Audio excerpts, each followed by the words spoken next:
My husband and I were in Canary Islands on a trip that our daughter gifted us. During this joyful journey, something unexpected happened. We ran into my ex-fiancé, who is a doctor, along with the friends who stole him from me. They looked down on us and started talking badly about us. But when my husband asked, "Do you know who I am?" everything changed for them, and their lives took a turn for the worse. I'm Jenna, 51 years old, living with my husband, Julian. Our daughter, Maud, has become independent and is busy with her work and love life. She visits us occasionally and shares different stories, which makes us happy because she seems to be leading a fulfilling life. Maud is not Julian's child. Her real father passed away from illness when Maud was just 5 years old. It was a deeply sad time for us, and it took a long time to recover. However, thanks to a certain person, we were able to enjoy life again, though that same person would later betray us.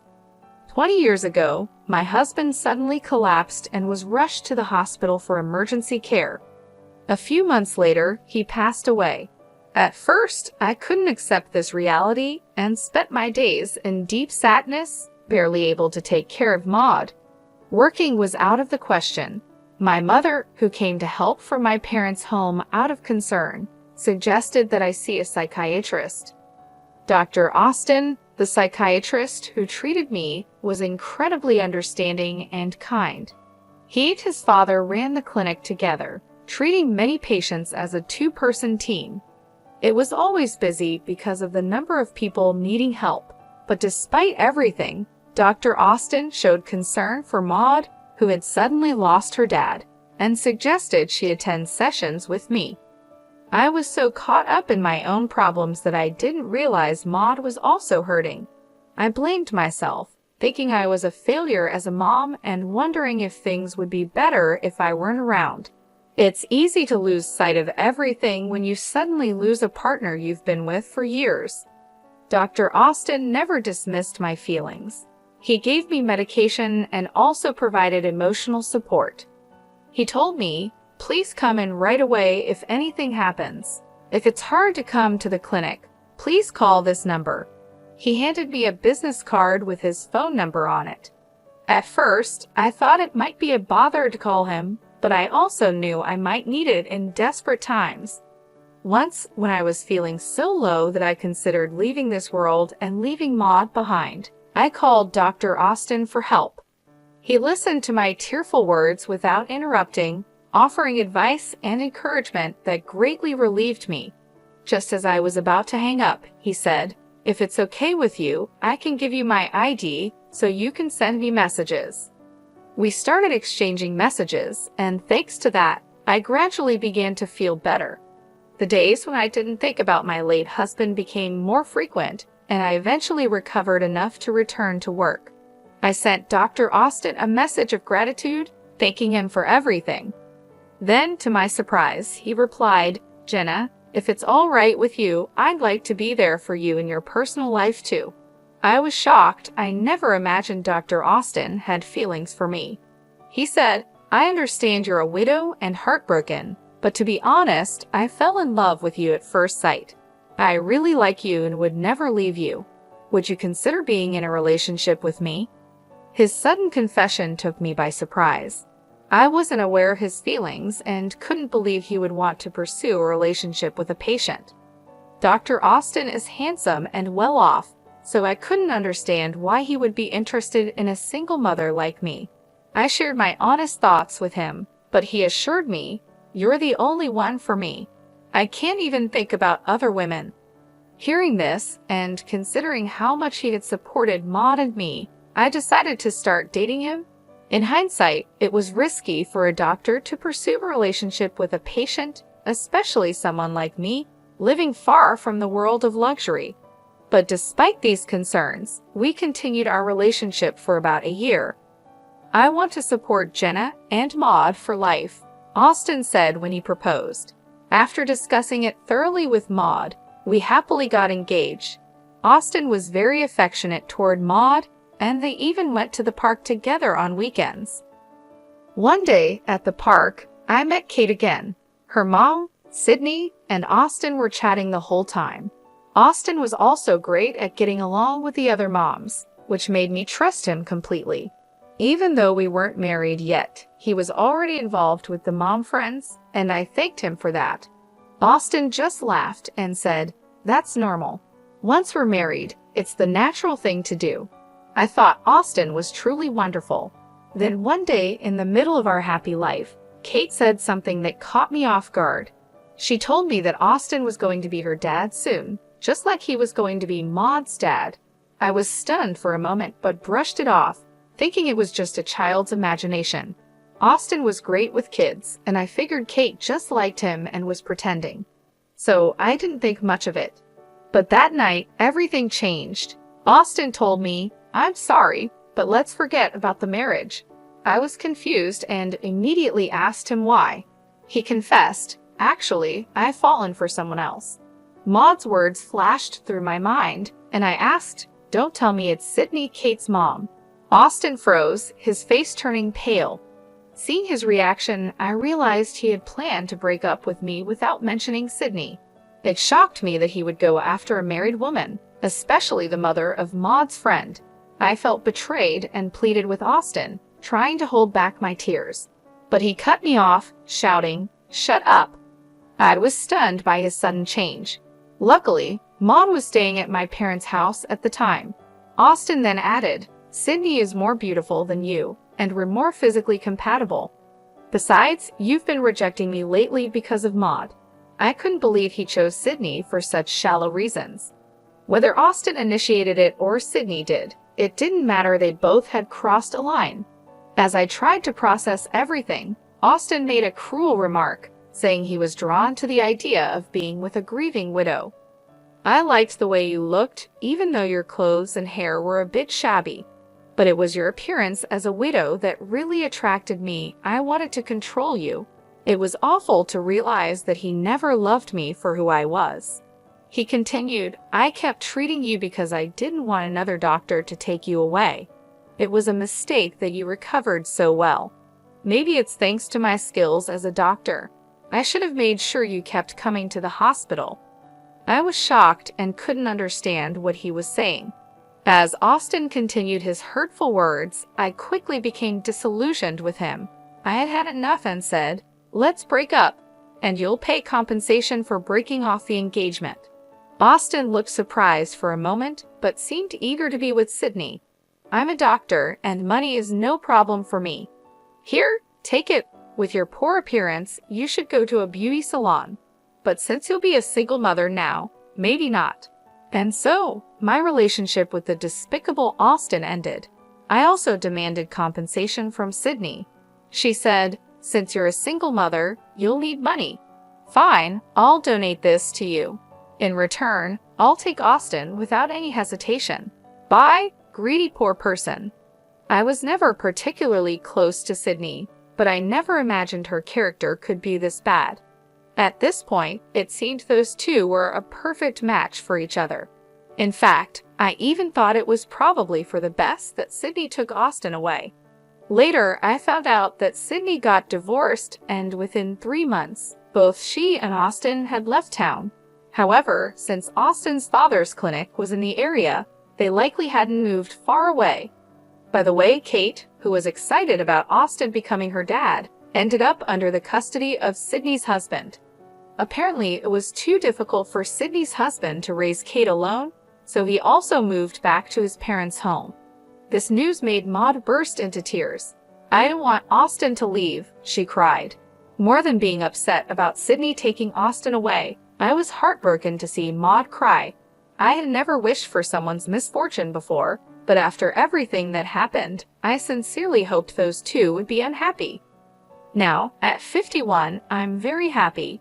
I thought I was done with men, but then I met someone by chance and remarried. He's nothing like the despicable Austin, a truly wonderful man who cares deeply for both Maud and me. His name is Julian, and he's 55 years old. Although he's usually busy with work, he frequently makes time for our family. Now that Maud is independent and it's just the two of us, we're living like newlyweds. Then one day, he handed me something and said, Here, take this and go enjoy Canary Islands. I received tickets to Canary Islands from Maud, who had gotten a bonus at work. She even booked the hotel for us. Oh no, that's too much, I said, feeling overwhelmed. It was our first overseas trip. Aren't you coming with us, Maud? I asked. It's a token of my appreciation for all you've done, so go enjoy it together, she replied. We accepted Maud's kind offer and decided to go on the trip to Canary Islands. It was our first overseas trip as a couple, and it was incredibly fun. After a long day of sightseeing, we headed back to our hotel. Suddenly, I heard a voice. Huh, is that Jenna? I turned towards the voice and, to my surprise, saw Austin and Sydney, the ones who had betrayed me at the same hotel we were staying in. Who's that? Austin asked, pointing at Julian. He's my husband, I replied. Both of them started laughing. You remarried, but your new man looks, I don't know, kind of poor, they said, suddenly insulting Julian. It's true that Julian isn't fussy about his appearance and rarely wears brand-name clothes. Excuse me, but what brand is that outfit? Austin asked in a clearly condescending tone. When Julian mentioned the name of a clothing chain store, the two of them burst into laughter. What? You shop there? You're poorer than I thought. Unbelievable. Isn't that the store where only really broke people shop? They mocked a person they had just met, and I was so shocked that I couldn't speak. You seem to be struggling with money, yet you're on a trip to Canary Islands. Are you sure it's okay? Austin questioned. Julian responded calmly. Actually, it's a gift from our daughter, which we're very grateful for. Julian's smile and composure showed a mature response. Daughter? You mean Maud? She's already an adult, but it's pathetic to beg your own child for a trip to Canary Islands. If you're going to beg, ask for clothes, not a trip, they continued mocking. Exactly, Jenna, still living a poor life even after getting married. Isn't that crazy? Their rudeness was too much, and I was furious, ready to respond. But before I could say anything, Julian spoke up. Excuse me, but Jenna is not poor. While it's questionable to berate a stranger, I cannot tolerate insults toward Jenna. Julian stood up for me. Huh? What are you trying to prove, poor man? Do you even know who I am? I'm a doctor, Austin boasted while laughing. Really? You're a doctor? Julian calmly asked. Yes, I am the only son of a clinic owner, and I'll be taking over as the head doctor soon. Impressive, right? Austin continued arrogantly. Doctors are rich and can choose any woman they want. You poor people are in a different league, you just look poor. I couldn't bear to listen to Austin's words anymore, and meanwhile, Sydney stood there with a nasty smirk on her face. You keep calling me poor, but do you even know who I am? Julian asked, clearly frustrated. Austin, thinking he had the upper hand, dismissed him as just some poor guy. In the short time we had been talking, Austin had used the word poor so much that it seemed like his favorite insult. It was obvious that he looked down on others. But then Julian said something that completely changed the smug attitudes of both Austin and Sydney. Actually, I think I'm quite well off, Julian began. I run a pharmaceutical company. What? Austin exclaimed, clearly shocked. Yes, Julian had inherited a major pharmaceutical company from his father. In fact, he even supplied the hospital where Austin worked. The realization hit Austin hard. He finally understood who Julian was. No way. You're the president of the company we rely on. Seeing Austin's shocked expression, Sydney started to panic. Julian remained calm and polite, saying, "Thank you for using our services," with such elegance that I found myself falling for him all over again. Sydney, desperate to regain control, snapped, "So what if you're a pharmaceutical company president? If the doctors decide not to use your drugs, it's over, right? Austin, stop dealing with this guy's company." But Julian wasn't fazed. "That's not possible," he replied.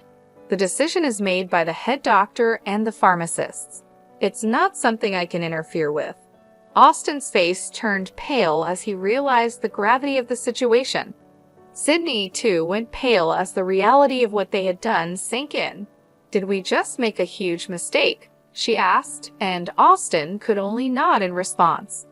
Julian continued, "I've had a long relationship with your father. We've played golf together and shared meals.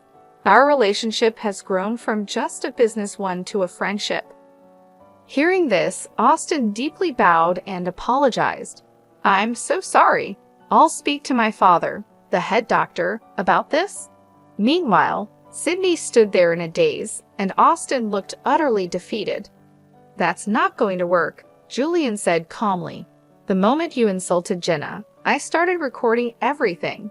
He had sensed the hostility in the air and had begun recording the conversation on his phone right away. "I really am sorry," Austin stammered. "I shouldn't have called you poor." He was apologizing profusely now. Julian approached him, his voice firm.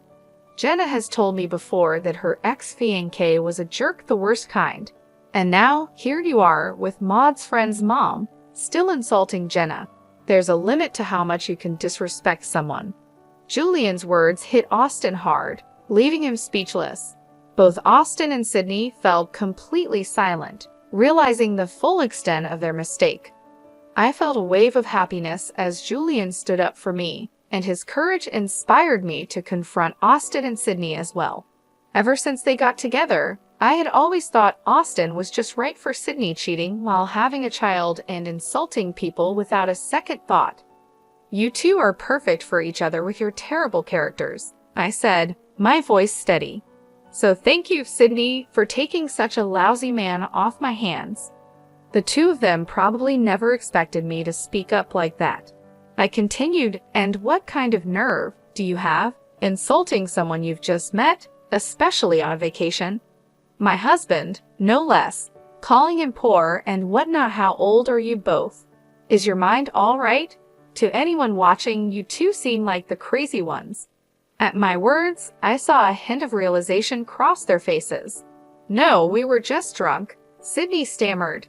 "And seeing you after so long, looking so happy, she trailed off, trying to excuse their behavior. "Such an excuse is unacceptable," I replied firmly. "So being drunk excuses anything. And what does it matter if I looked happy? It's sad that you can't be happy for someone else's happiness." Julian addressed them calmly but firmly. "We might never meet again, but don't ever say such terrible things again." With those parting words, we walked away, leaving them standing there, still trying to apologize. As we left, I could hear them saying, "I'm really sorry," over and over. Julian, still angry, decided to send the recording he had made to Austin's father. Not long after, Austin's dad called. After Julian explained the situation, it was clear that Austin's father was furious. Having met him a few times, I knew he was a strict man, and this news would not sit well with him. I could easily imagine Austin facing the wrath of his father. After their conversation, Austin's dad called us to apologize and said he would deal with Austin. Then he hung up. For Austin and Sydney, it must have been the worst Canary Islands trip ever. If they hadn't confronted us that day, we could have been enjoying ourselves at the hotel instead. A few days later, something unexpected happened. Austin's dad, along with Austin and Sydney, showed up at our house. Sydney was wearing light makeup, and both of them had noticeably red faces, clearly embarrassed. "We are truly sorry for what we did," they apologized sincerely. Acknowledging that they had wronged us, they offered a substantial amount of money as compensation. At first, we refused, but they insisted, so we accepted it. After that, the three of them left. Later, Austin's dad told Julian that Austin and Sydney had gotten divorced. It turned out that Austin's father had pressured them into it. He had never approved of their marriage from the start. Moreover, Austin was supposed to take over the family clinic, but that plan was now off, and he even faced a salary cut. As for Sydney, I didn't know what became of her afterward, but I recently heard a rumor that she was spotted working in a mature women's delivery service, looking quite haggard and struggling. Who could have imagined such an ending for someone who abandoned her child and stole her classmate's mom's fiancé? But I thought it was their responsibility to deal with the consequences of their actions. As for us, we felt upset after that incident, but after a good night's sleep, we felt refreshed and enjoyed the rest of our Canary Islands trip. When we told Maud about our experience, she laughed and said, "That's a good example of the kind of adult not to become." Indeed, I thought it was for the best that we had split up with Austin, especially for Maud's sake. Now, we're planning our next family vacation, eagerly looking forward to our happy trip together.